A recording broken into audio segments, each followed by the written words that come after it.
Oh my God, first time ko ito sa tanang buhay ko ang maglakad sa ganitong haba ng bridge.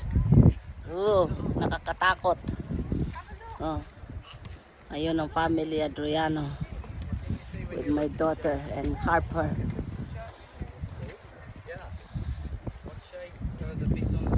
Oh my God. Nahilo ko dun ah.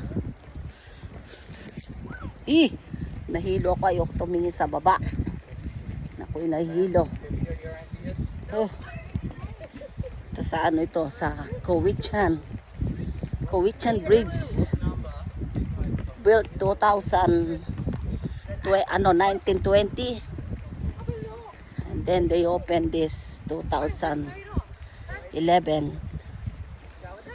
They fixed the bridge. Cost 7 million.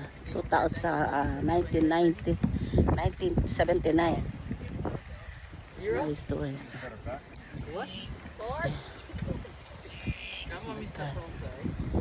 So good. Mountain.